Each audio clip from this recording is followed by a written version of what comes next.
Judgment here.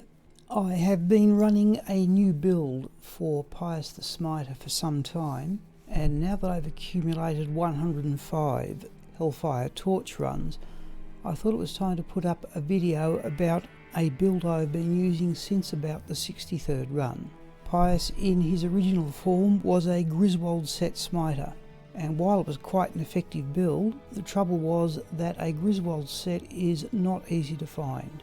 I had a look around for other gear I could use with the same principle of building up such massive resistances, particularly against Uber Mephisto, that the character would be able to overcome what is presented in Uber Tristram. I'll start by showing you the gear. For gloves, Dracul's Grasp, and I still consider this to be the most important part of the build, that strength, mana, resistance ring. While running the 3 pre-Tristram monsters, I use a String of Ears Demonhide Sash, Ravenfrost for Cannot Be Frozen, Gore Riders for their Crushing Blow, Run Walk, a 4 Perfect Diamond Gemmed Sacred Rondash, and notice the resistance is there of 119, the Runeword Smoke in a Wire Fleece. I have tried to find a 2-socket Archon plate, which I think would be better use of the strength points, but I've never found one as good as this Wire Fleece.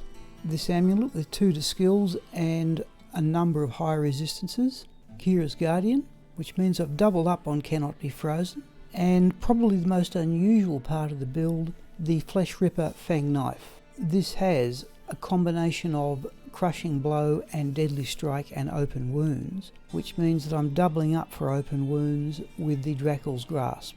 I am doubling up for Deadly Strike between the Gore Riders and the Flesh Ripper, and I've also have 2 sources of Cannot Be Frozen, both Kira's Guardian and the Ravenfrost. The charms, Offensive Auras, Combat Skill with Hit Recovery, Combat Skill with Life, Offensive Auras with Life, all resistances 13 with 7 Run Walk. Run Walk is something of a problem on this character, so I consider that to be a valuable addition. The small charms, Run Walk, resistances, and additional life wherever I can add it into the character. On switch, there is a Narja's Puzzler Elder Staff for the teleport charges. Like the previous build, I've tried to take into consideration beginning players who cannot get a torch, and I run this build without carrying either a Hellfire torch or an Annihilus charm. The Mercenary I think is unchanged from the previous video. An Ethereal Tomb Reaver with Shale and 2 Ammon runes, Treachery in an Ethereal Hellforge plate, and another Kira's Guardian. In the stash of various other pieces of equipment, there is another 4 Perfect Diamond Paladin Shield with resistance of 116, Goblin Toes which are up to Battle Boots, a Spirit Sacred Taj, but I don't use any of those. The 2 pieces of equipment still being used from the last build I believe are the Thunder God's Vigor Warbelt and the Rising Sun Amulet that go onto the character inside Uber Tristram. The run divides into 2 parts, running the pre-Tristram monsters with essentially melee gear from the String of Ears and that amulet, and then inside Uber Tristram character changes to absorb gear with Thunder God's Vigor and the Rising Sun. That gives attributes of the following. There is 15% physical damage reduction, 45 run walk, most importantly there's 85% chance of open wounds and 40% chance of crushing blow. We have Cannot Be Frozen, some cold absorb, slows target by 20%, and the important feature here are the resistances. Before we tackle Uber Tristram Mephisto, the resistances are Fire at 232, Lightning at 223, Cold at 238, and Poison at 218.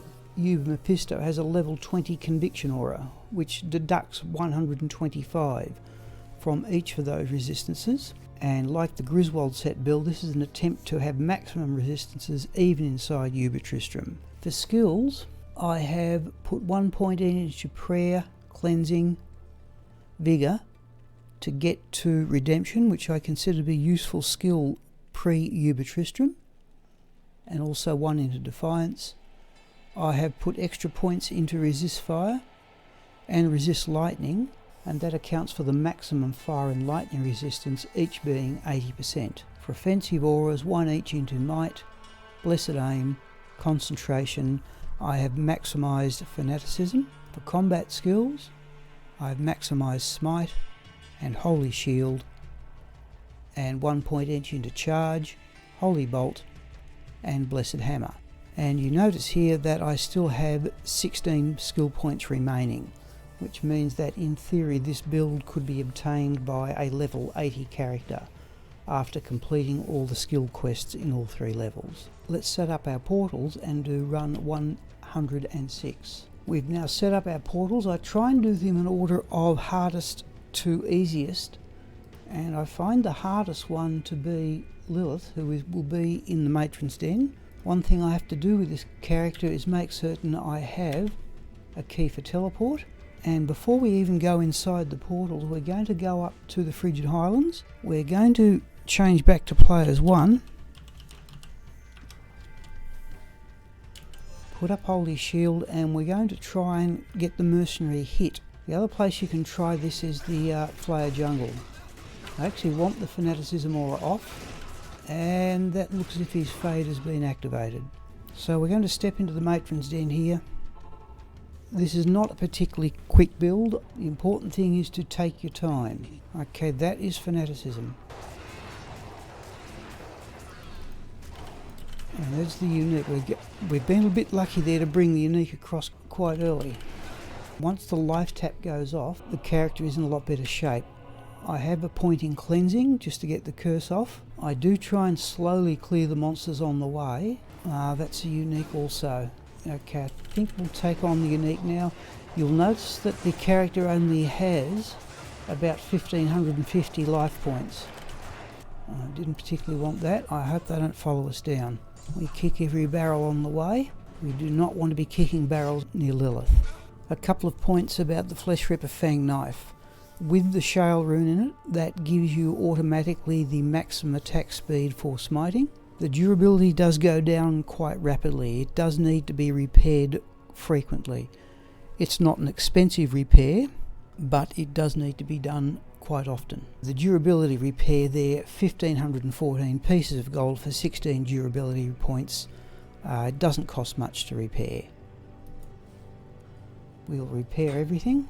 Put up Holy Shield again. Now, when we move into the room, and Lilith is just in the room to the top left of the screen, I want to get there before the Mercenary. The skill in playing this character is not obtaining the torch, I find, as a rule. It's in keeping the Mercenary alive.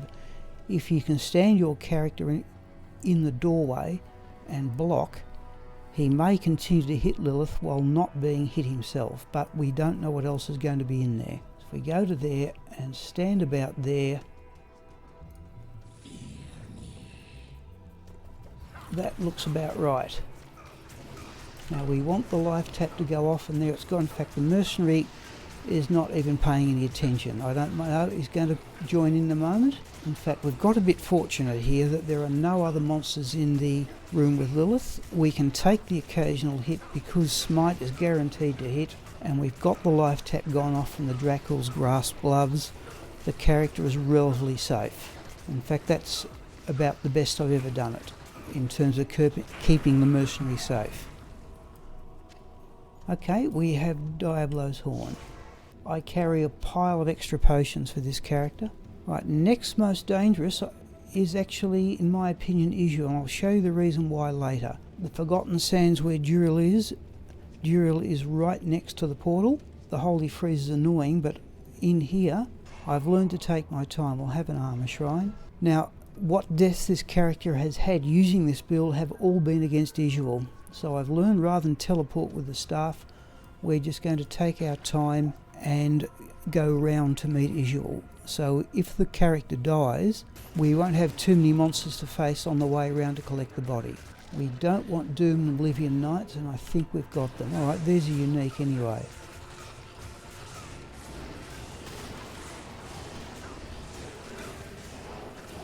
We can now replenish our mana and life using Redemption.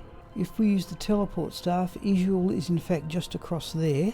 We're going to work our way around and try and get rid of the Oblivion Knights first. Okay, let's see if we can find Isual, and there he is. Okay, took a big hit there. We'll go for the Pit Lord. No, we'll go back to visual. I think we've successfully... Yes, we've got the life tap going. It's what makes the Dracula's grasp so important. Okay, there's Mephisto's brain. Now remember, I've never seen any other monster in this area except Duriel, because he is right next to the portal. I'm just going to put up a town portal, and hopefully the mercenary will not show too much interest. Okay, life tap's gone off. We've been fortunate there again.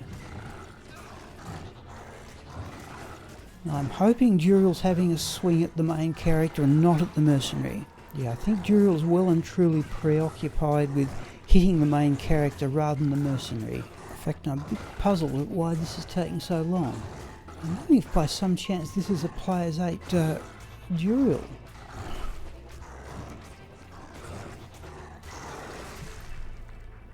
Well, for some reason that's taken much longer than normal.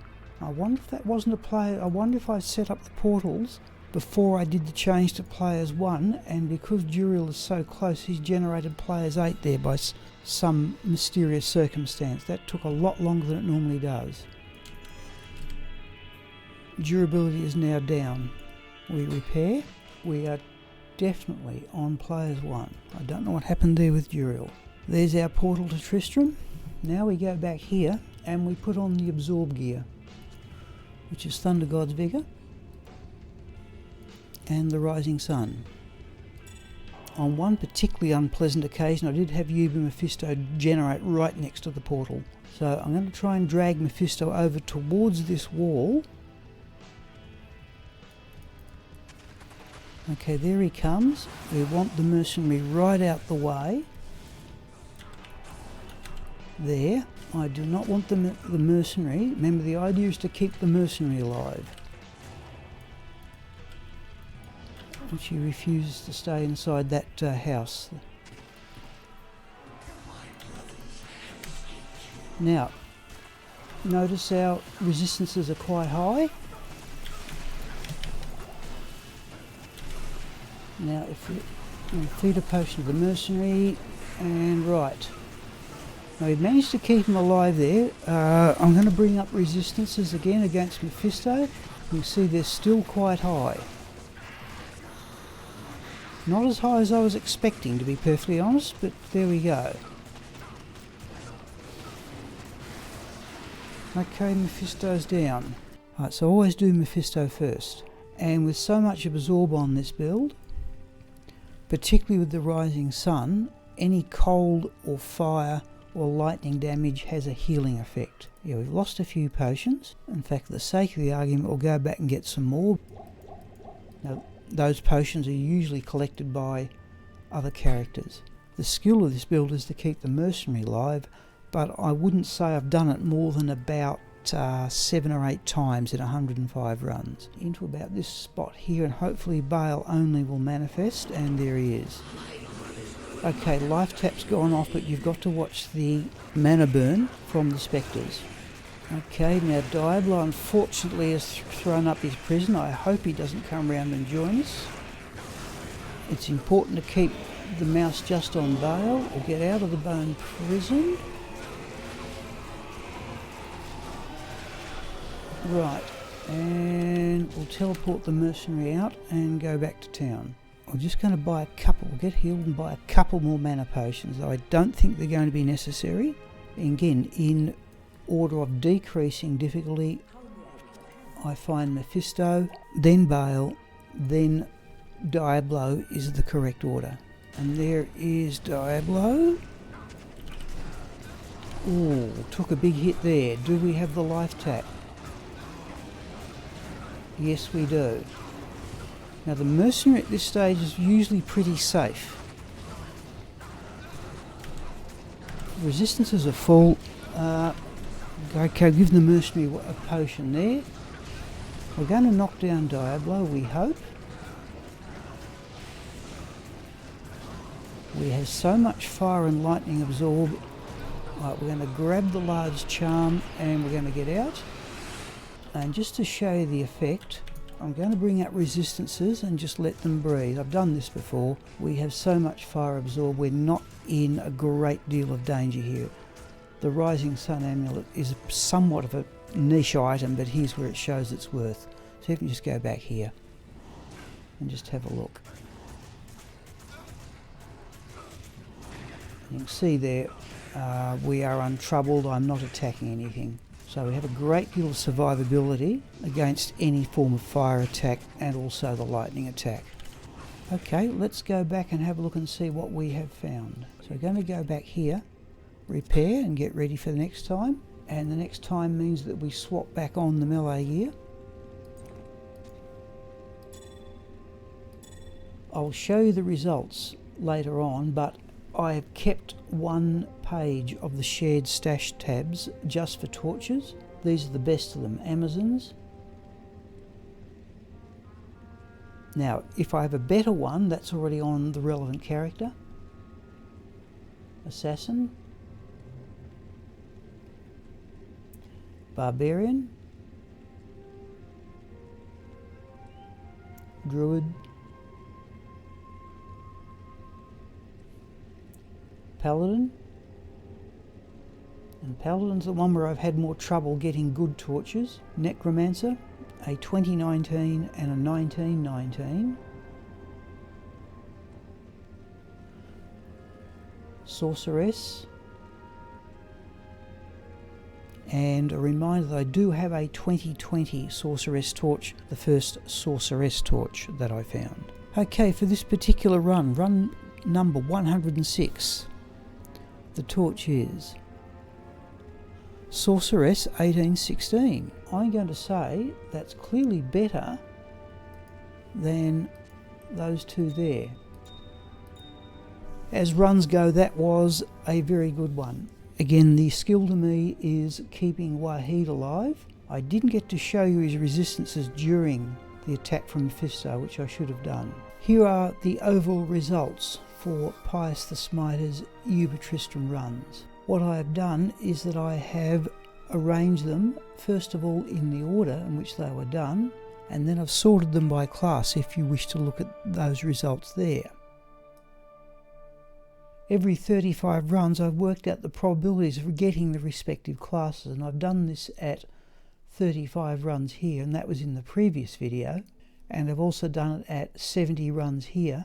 And 7 of these runs include the build you've just seen. Now what you can see here is that we have more barbarian torches than anything else. In 70 runs you should expect 10 of each class, and that's the most common probability, but we seem to have got more barbarian torches than anything else, and there's only about a 3 in 100 chance of getting 15 barbarian torches in 70 runs. Here are the results at 105 runs, where you would expect 15 torches from each class. And again, if you look here on these 3 rows, you can see that getting 15 torches is most likely, but it's not all that much more likely than getting either 14 or 16. And somehow or other we have managed to get 24 barbarian torches in 105 runs, and the chances of that occurring are only 6 parts in 1,000. Or if you like, 0.6 of 1%. We seem to be down on Sorceress and Assassin torches in particular.